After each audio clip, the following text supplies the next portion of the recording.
বিসমিল্লাহির রহমানির রহিম।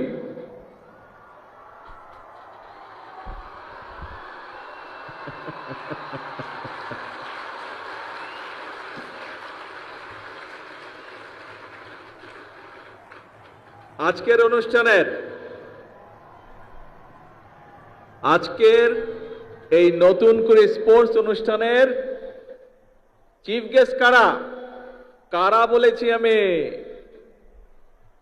এই যে গ্যালারিতে ছোট বন্ধুরা বসে আছো, তোমরা হচ্ছে আজকের অনুষ্ঠানের চিফ গেস্ট।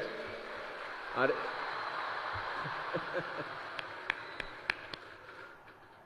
আমার আজকের এই নতুন করে স্পোর্টস অনুষ্ঠানের সম্মানিত ছোট বন্ধু চিফ গেস্টরা এবং অনুষ্ঠানের সভাপতি সহ আমন্ত্রিত অতিথিবৃন্দ, আসসালামু আলাইকুম।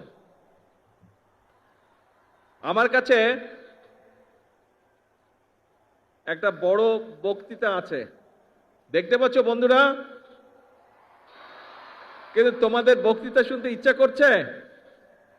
আমার কিন্তু বক্তৃতা দিতে ইচ্ছা করছে না। তোমাদের সাথে তাহলে একটু কথা বলি। হ্যাঁ, বক্তৃতা আমরা শুনে ফেলেছি।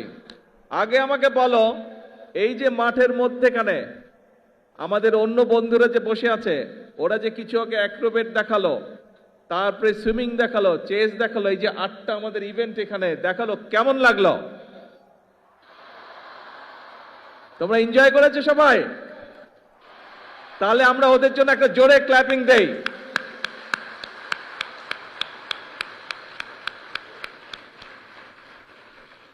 এখন এই যে আজকের এই অনুষ্ঠানটা, এই যে নতুন করে স্পোর্টস, এইটার আইডিয়াটা কিভাবে আসলো সেই গল্পটা আমি তোমাদেরকে বলবো। বেশি বড় গল্প না, ছোট গল্প। শুনবে? কে কে শুনবে? হাত তোলো তো, কে কে শুনবে? Very good. আচ্ছা, ঠিক আছে। এইটা প্রায় 4.5 বছর আগের কথা। আজকে থেকে 4.5 বছর হবে। 4.5 বছর আগের কথা।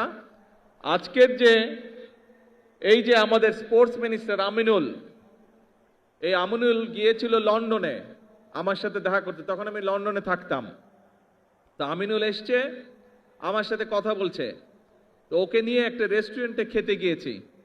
আমি গিয়েছি, আমার সাথে তোমাদের আন্টি গিয়েছেন, আমিনুল গিয়েছে, আর এখানে কয়সার বসে আছে। খুব সময় কয়সারও আমার সাথে ছিল।